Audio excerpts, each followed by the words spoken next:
hand of God's own fortune, spreading forth the treasures of light, now accepting all good fortune, to spread God's love and great light.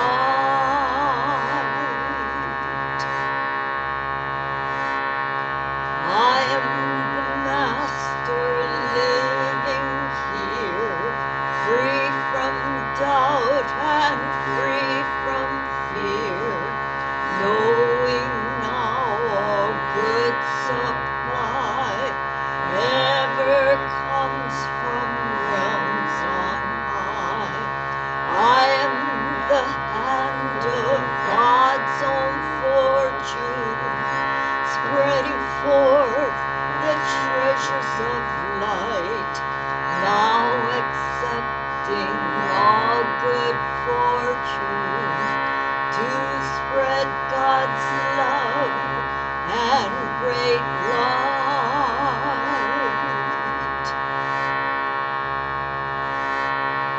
Woman,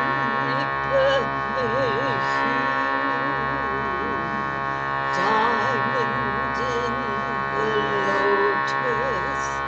the lotus of light and dark, individuality,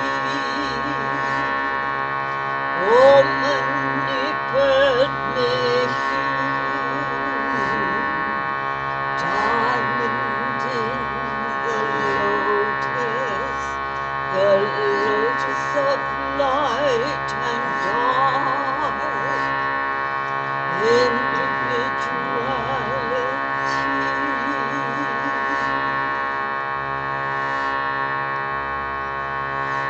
I am that I am, I am that I am, I am that I am, I am. I am that I am, I am that I am, I am that I am, I am. I am that I am, I am that I am, I am that I am, I am. I am, I am, I am, I am, I am, I am,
Bless my soul,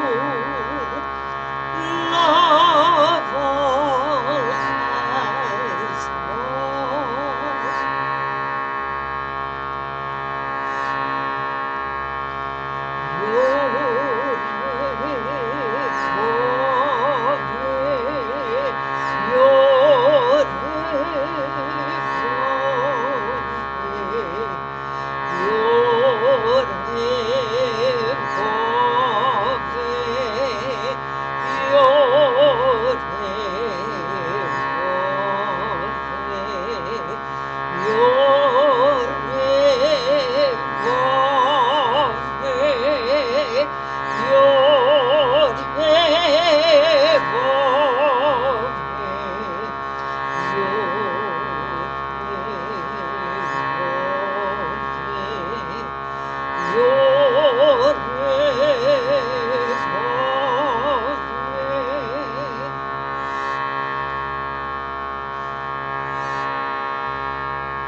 Our holy, holy, holy Father, Mother, God, the one parent of us all,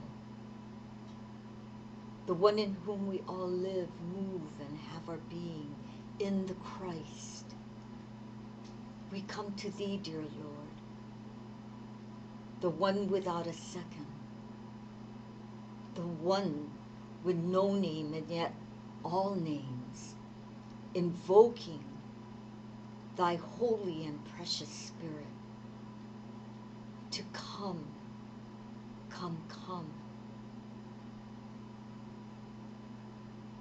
and bless each and every heart, each and every soul that believes in thee, that has faith in thy wisdom, thy truth, thy compassion, thy mercy, in love.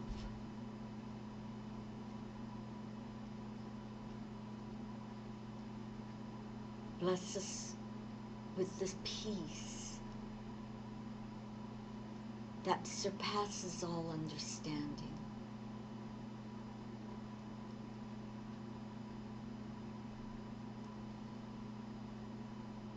May we learn, dear God, how to walk with thee and talk with thee. May we have right relationship with thee and our true nature.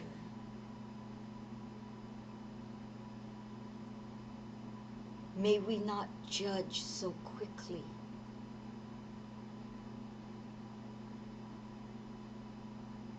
For when we judge ourselves.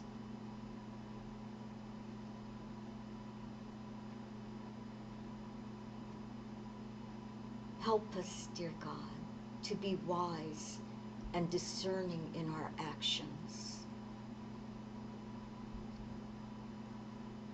That peace resides in every home.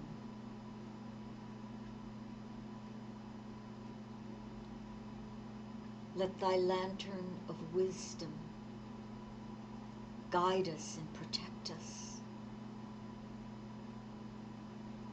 so that we make those million right choices.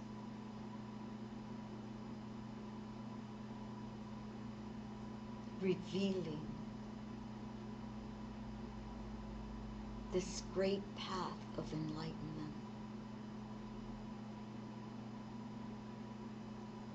Let love be welcome wherever we go, whatever we experience.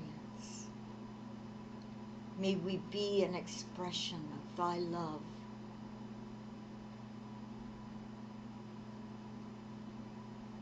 We are sons and daughters of thee, dear God.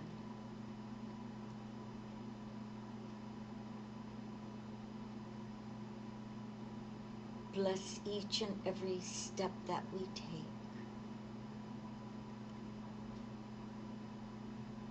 We thank thee, dear God, and we praise thee.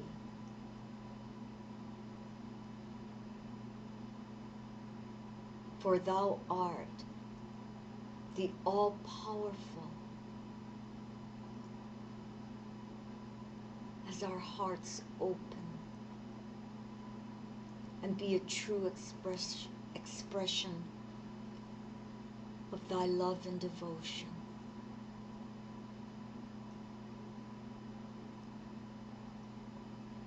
Thank you, thank you, thank you.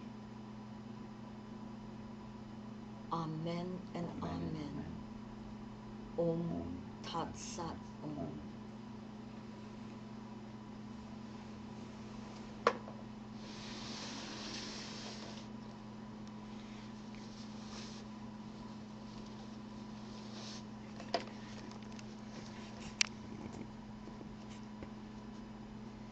Blessings and welcome.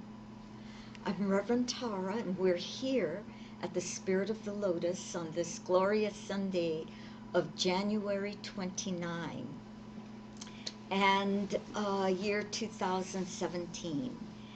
And we just have a few announcements. One is We are leaving for India today, so next week, Sunday, there will be no billet readings. Instead, um, Reverend, let's see, Reverend Joseph will be giving the service next week, Sunday. And then following Sunday will be Reverend Daniel, then Reverend Lotus. But we will do billets in between there. We're only gone a week, so it's not a long trip. And classes will start, reincarnation and karma classes. Let's see, March 7th. It's a Tuesday evening at 7 p.m. And it's a series of 6 classes. And the last class will be held in Belen, New Mexico. Please prepare yourselves for our spiritual retreat, August 27th, I believe, 28th, 26th. I think so. Oh, around there anyway. And it's a 6-day retreat. And this time it will be in Zion National Park. All right. We will begin with Words to the Wise. Manly P. Hall, our reading.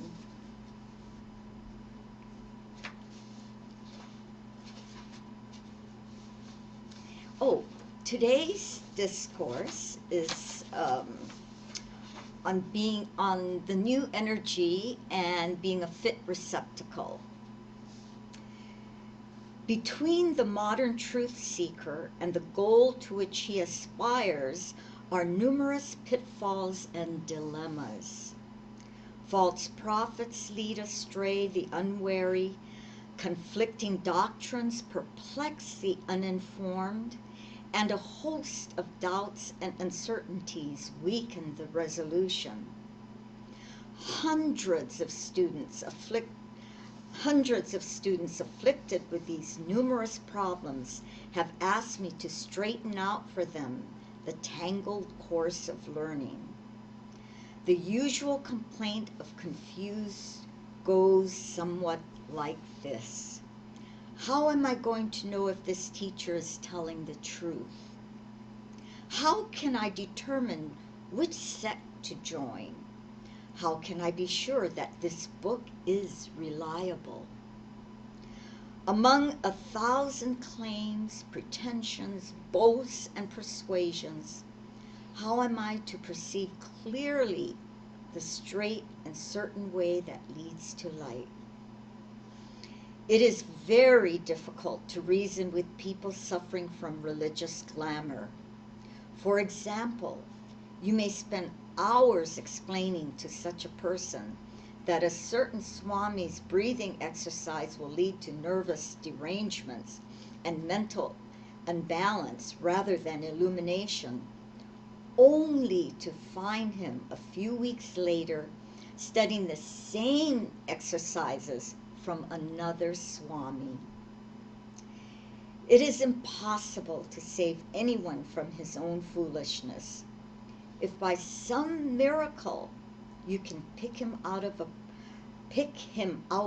present evil, he only falls into the next snare that is encountered. Most modern metaphysicians suffer from an incurable attack of falling sickness. They waste their time and their means on pseudo-prophets and false gods. They prefer insipid platitudes to hard work. Now, at first thought, it may seem that the real cause of trouble is the false prophet. But upon more mature reflection, it is evident that false prophets can thrive only upon the stupidity and gullibility of thoughtless mortals weak in the faculty of common sense. This leads to the major conclusion. This guy is tough. A person incapable of discriminating between a true and false doctrine is unfit for any form of esoteric instruction.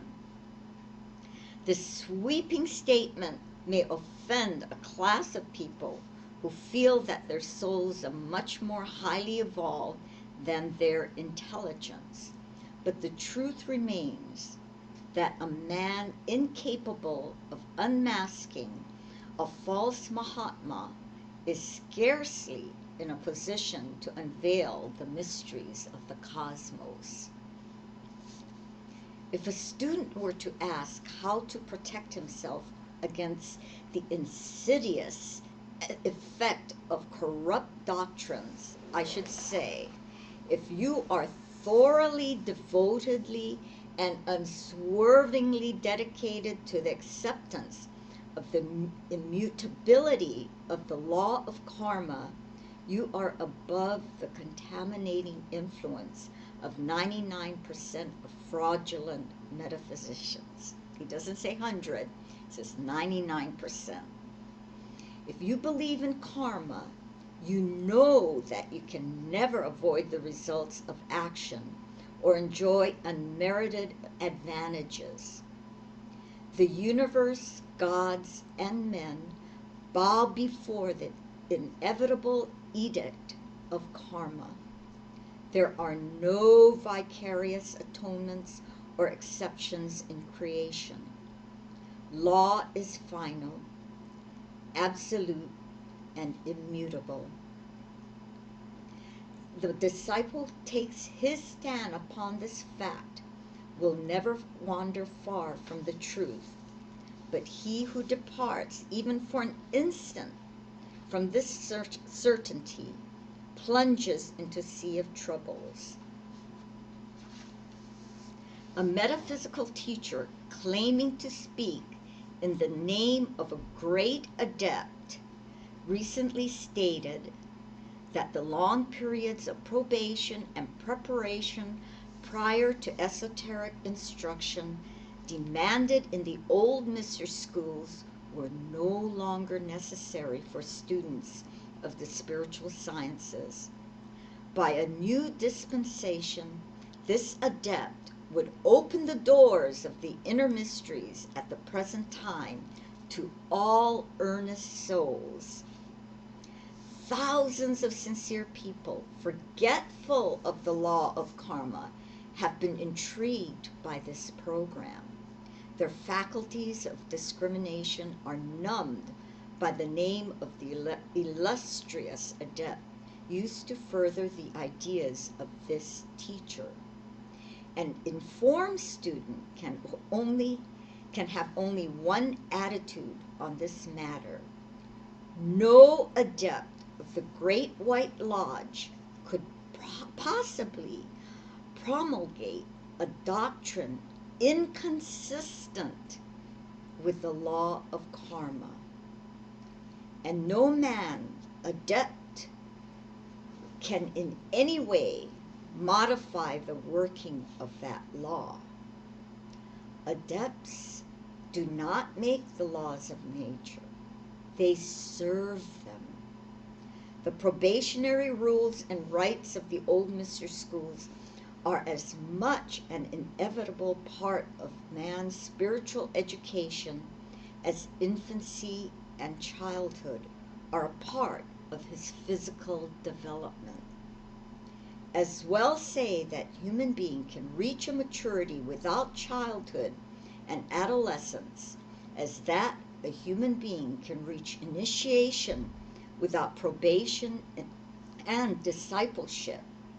If I were personally convinced, which I certainly am not, that the adept referred to had actually made the statements attributed to him, I would still not believe him. Rather, I would derive the authority of my attitude from the words of Gautama Buddha, who stated on one occasion, I will not accept a doctrine because the learned have so stated it, nor will I accept it because the gods themselves have so spoken. I will accept it only because it is true. Euclid was once asked by Ptolemy, king of Egypt, if there was a short way to master geometry. The philosopher instantly replied, "Sure, there is no royal, oh, sire, there is no royal road to learning." The words of Euclid apply perfectly to the mysteries of philosophy. There is no royal road to truth. There is no shortcut to God. There is no patent formula for the achievement of wisdom. All things grow and unfold. Truth and wisdom in man must likewise develop according to the laws of their own natures. True students of the great doctrines that bring about the emancipation of the human soul are not interested in royal roads. A man seeking wisdom seeks the most valuable thing in the world. And when he says royal roads, he means the fast, shortcut way. A man, he desires a treasure not easily to be gained, but in value above all other treasures of the earth. He knows that those who live the life shall know the doctrine, and that is the truth. We have to live the life, walk the talk, dedicated, and the establishment of his own life upon the mutable foundations of integrity. He is unmoved and uninfluenced by vain promises and empty words. Many movies in the study of occult science come to the conclusion that they are making small advancement unless they practice development, quote unquote, exercises to stimulate some aspect of, quote, cosmic consciousness, unquote, within themselves. There are also many foolish enough to think that visions, voices, and other psychic phenomena are indications of unfolding spiritual powers. Let no earnest seeker be deceived by such fantasies. The achievement of wisdom is man's coming of age, and it is natural for that individual to be wise who has set up the causes of wisdom in himself. To one who has not set up these causes, wisdom is not only unnatural, but impossible.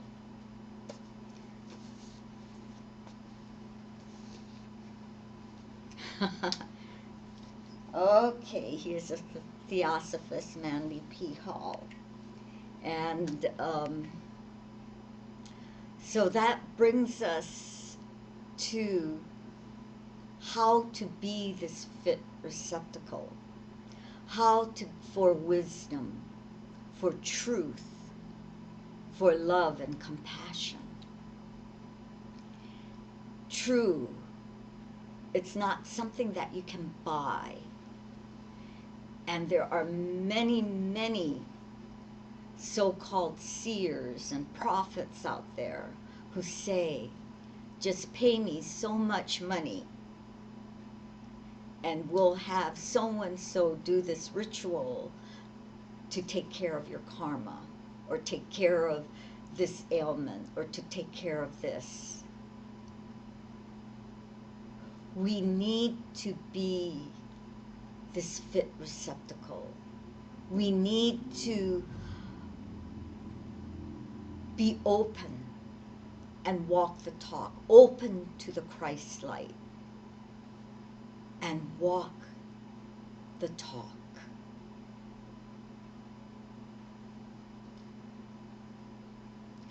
churches that are funded by nefarious souls who are buying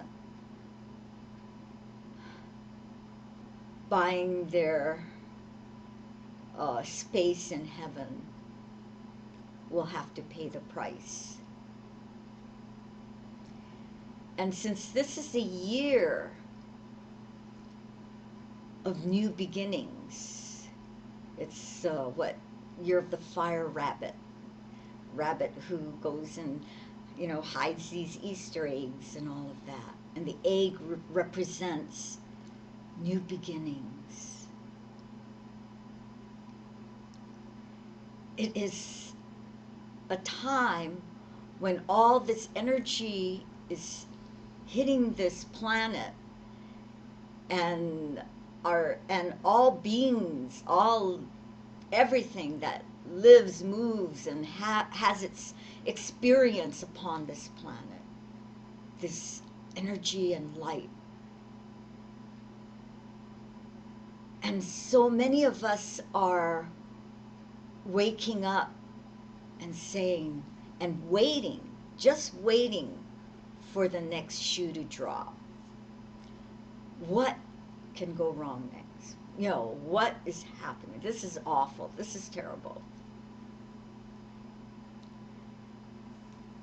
And we keep hearing, don't be fooled by appearances.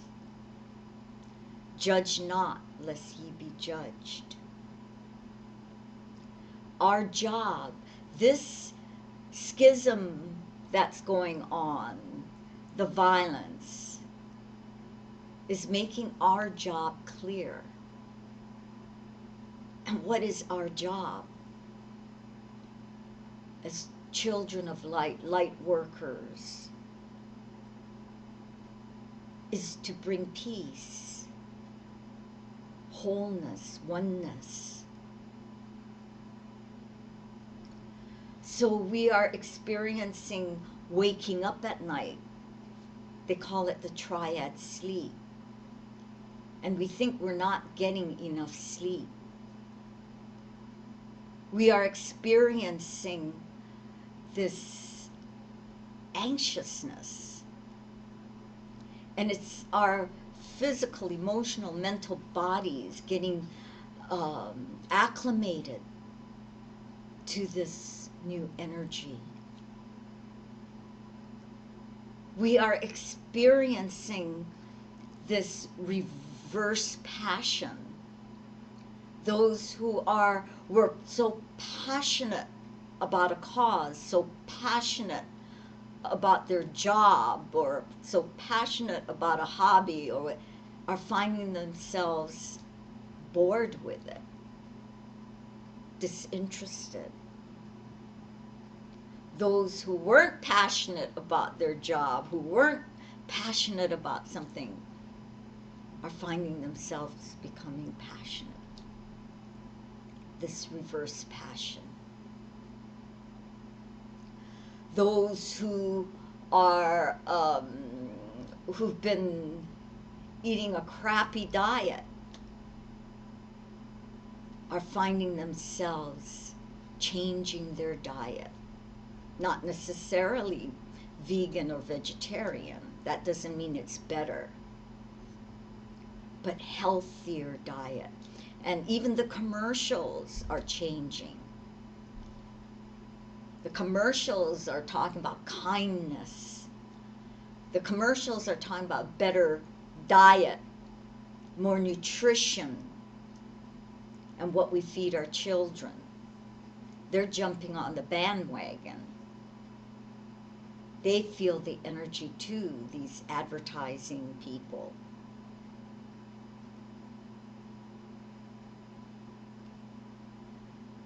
So what is causing all this change in our DNA? It's this light, this energy, raising our vibration. And if we fight it,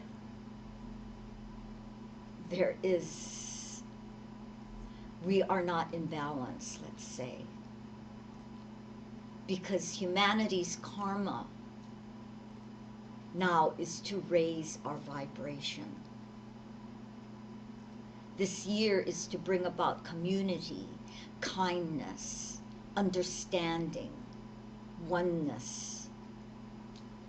And therefore, there will be a lot of action trying to disrupt that, since we live in this world of duality.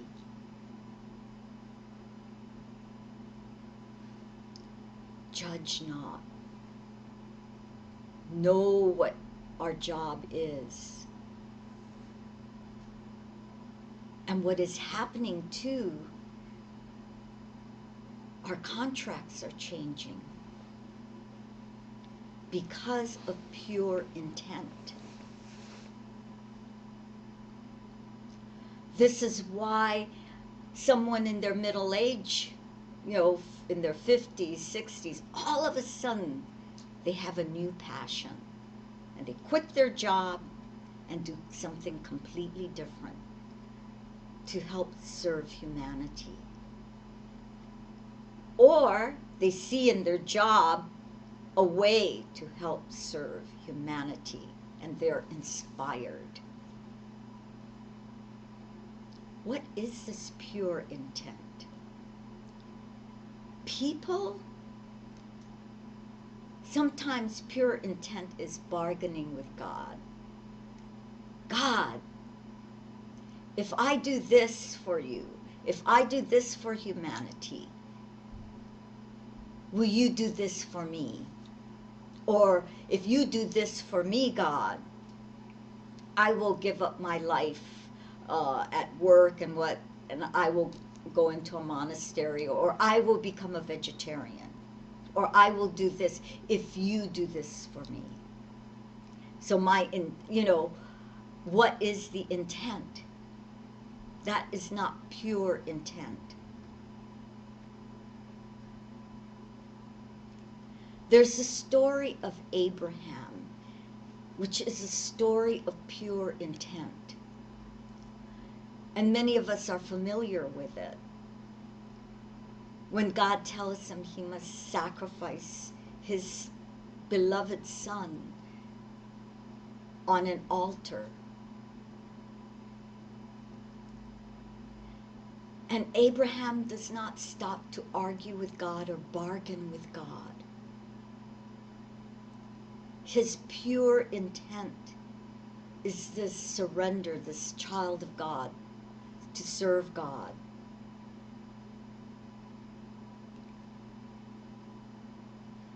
And as we know how the story goes, God tells him to stop. And people say, why does God do that? Test us this way. These great souls,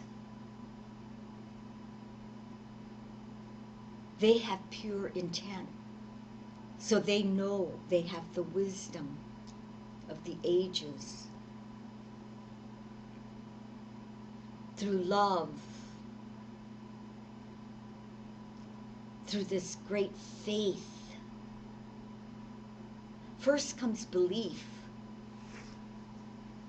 which, as we said, sets the parameters of our perception, how we see life through our belief system. Then comes faith, without question, thatness.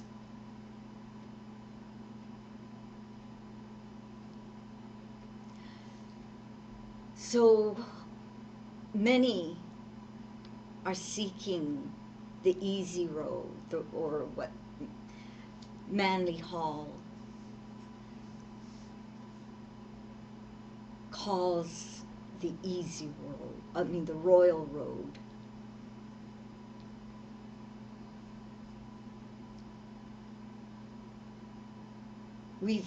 In previous lifetimes, we may have taken the easy road, or we may have really been disciplined.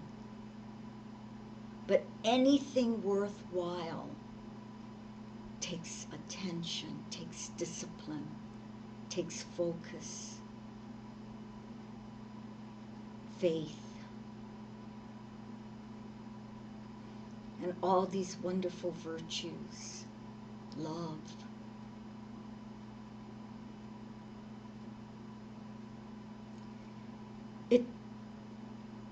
It's like one great philosopher said, the human being is like a flower, a plant. It cannot survive just on sun alone, on light alone. The rain. It cannot survive just on water alone. It cannot survive just on the earth, in the earth alone. It takes many elements to nurture this plant. We cannot survive on just focusing on ourself or one thing alone, or being alone, or thinking we're alone. There are many elements to us, to help nurture us, to help us grow spiritually. And we must bring balance to all those elements.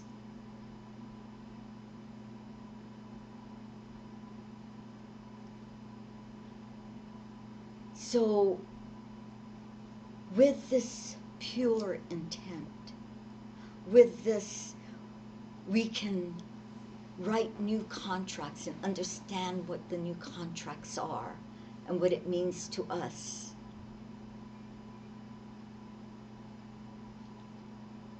We can open up our healing channels, not to just prove we can heal and create miracles, because of pure intent. In the old days, psychics, or in the old energies, had a lot of difficulty. Very few could read themselves. So they had to go to other psychics to read them. And many of us remember Sylvia Browne, and when she got into great financial trouble, she said, I can read everybody, but not myself. That is the old energy.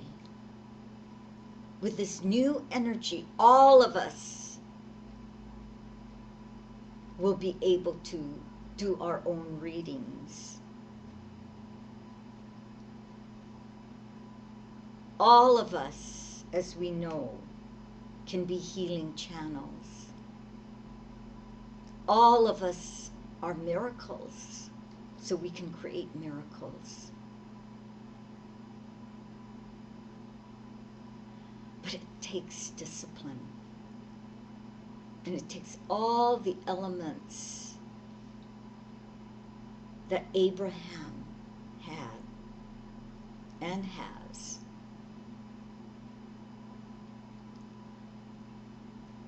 to thrive in this new energy and to have right relationship, understanding.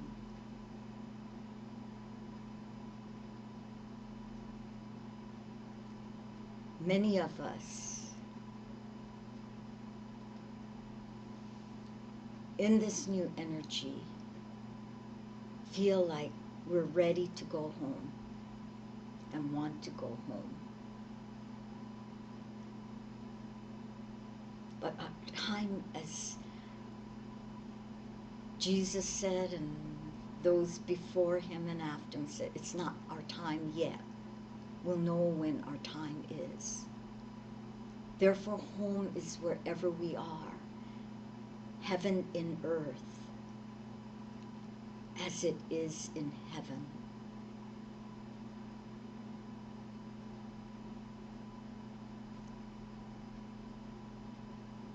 And therefore, once we become this fit receptacle, we will realize we're already home. Prepare ourselves for deep level meditation. And today, we'll call in Archangel Uriel.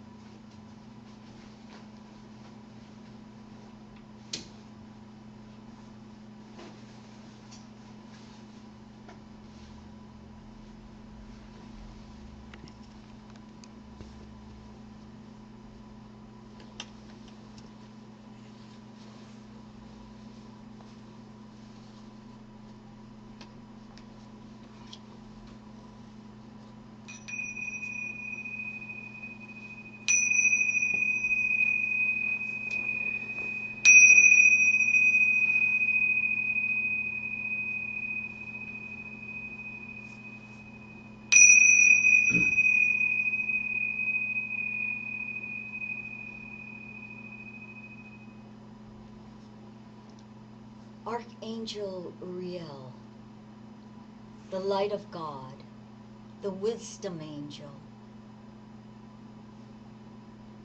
And he's often depicted holding a book of wisdom in one hand and a flame in the other,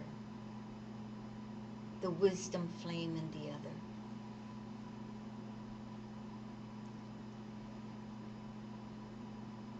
And he's very important in our lives because if we're feeling out of sorts, depressed,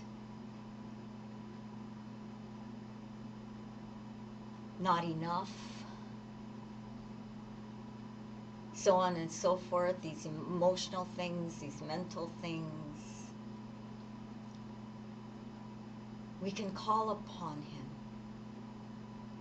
for help.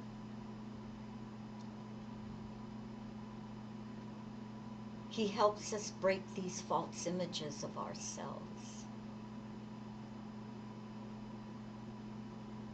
and break the limitations, the boundaries, or all that which binds us to the past.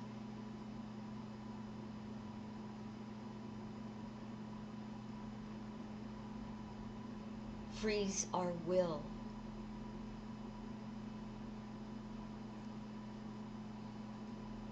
So relax,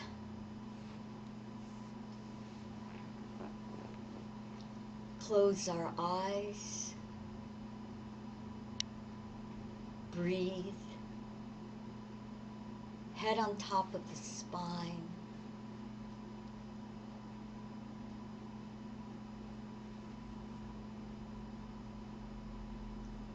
and connect with the light.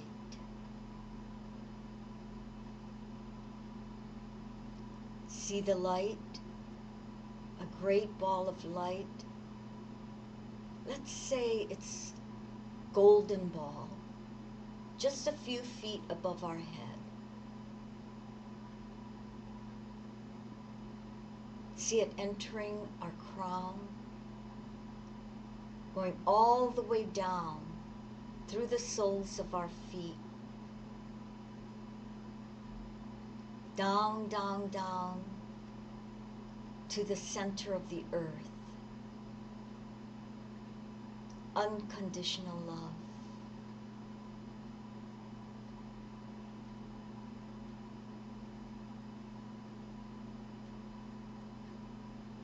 And see this ball returning up, up, up through our soles of the feet.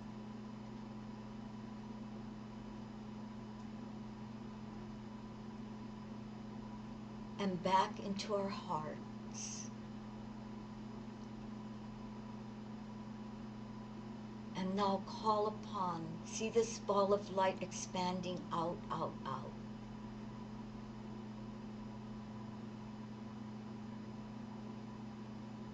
Now call upon Archangel Uriel, some say Uriel, to please come to me now.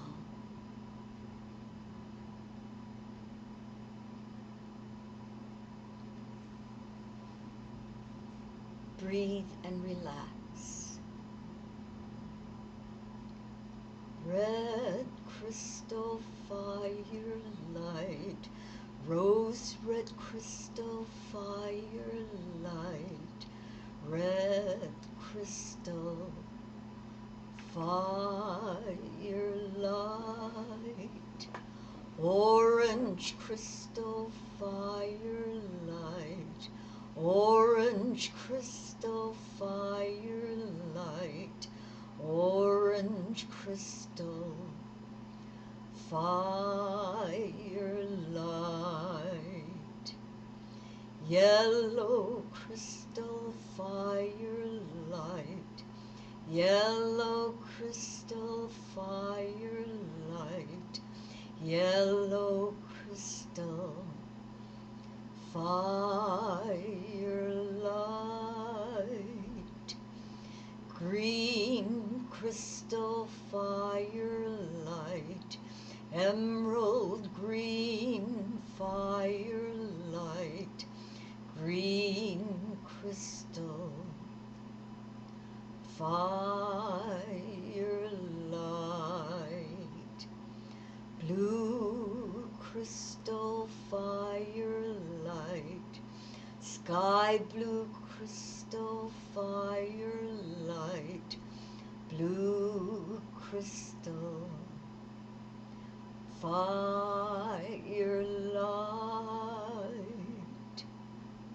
indigo crystal fire light, indigo crystal fire light, indigo crystal fire light, violet crystal fire light, violet crystal fire light, violet crystal fire light, gold crystal fire light, golden crystal fire light, golden crystal fire light. Now continue to go deeper and deeper. Relax into a clear white light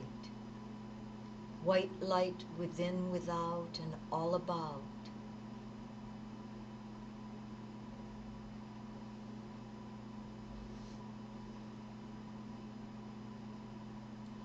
Rest and relax in the clear white light.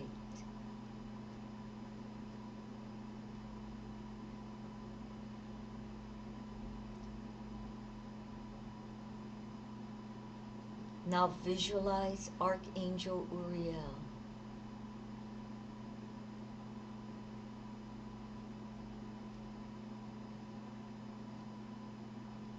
See a flame burning, a gold and ruby flame burning in the palm of his hand. And he places this flame in the center of our crown.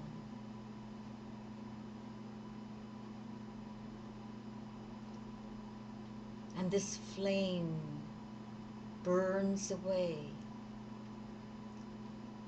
all limited thoughts, evil thoughts, thoughts that separate us from the truth.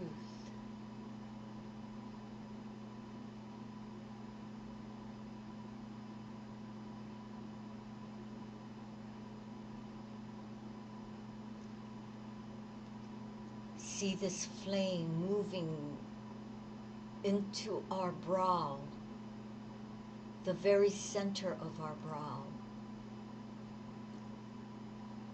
burning away, dissolving all false images, all graven images.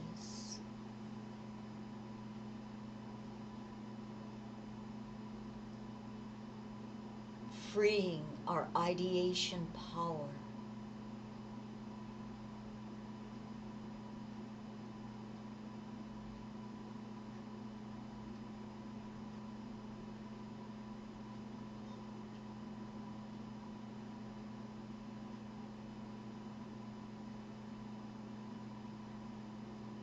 Now visualize this flame, this golden ruby flame, moving into our heart,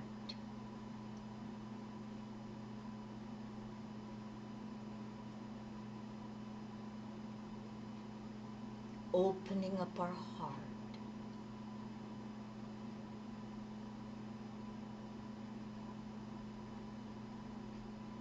Love resides here. And see this flame moving into our will center.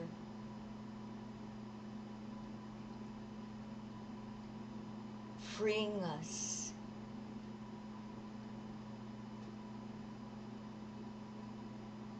from depression.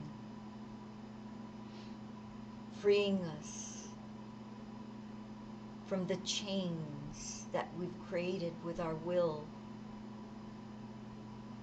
Let God's will be done, freeing us from judgment, the should-bes, supposed-to-bes, could-have-beens.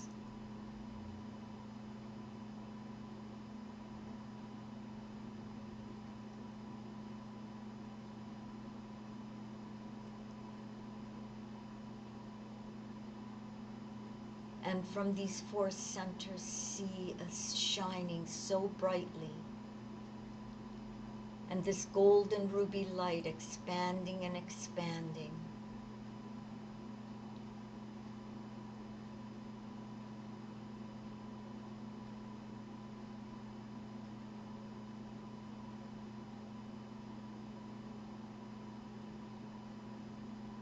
I am truth and reality. I am light.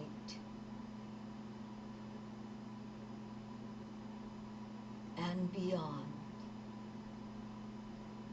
For I am that I am.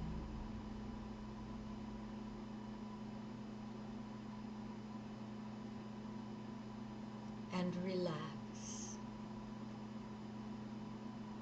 And thank Archangel Uriel for freeing us.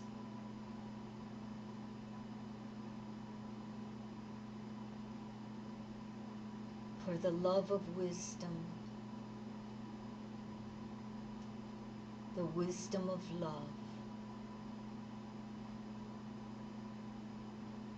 has set us free. God's light, God's fire.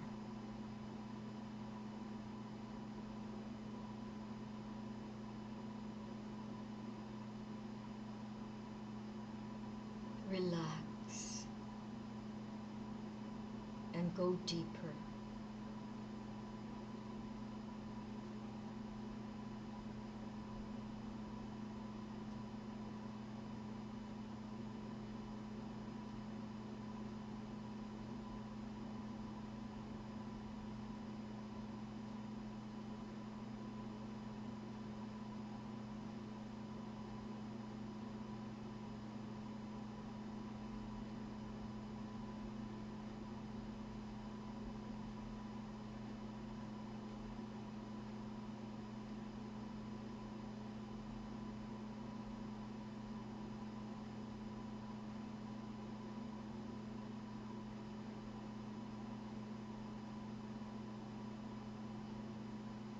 Now see a crystalline river flowing from infinity, flowing into the center of our being.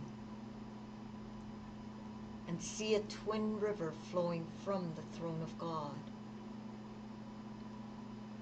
revealing our all possibility. See these two rivers flowing into one, Now we are shining as 10,000 times, 10,000 suns.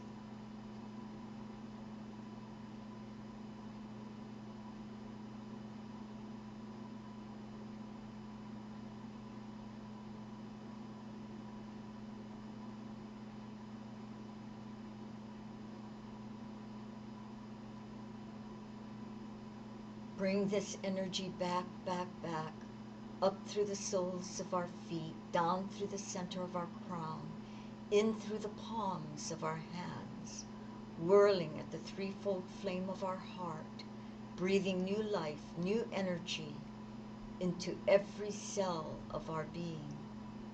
And when we're all the way back into our body, rub our palms together and cup them gently over the eyes. We may do this now.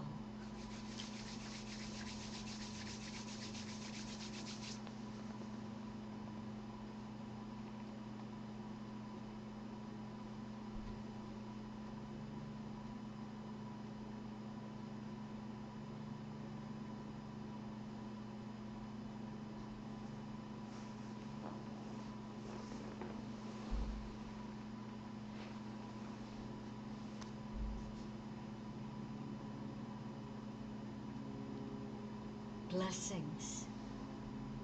And thank you so much for joining us today. And have a beautiful, beautiful day. And we'll see you in just a couple of weeks. And God bless you.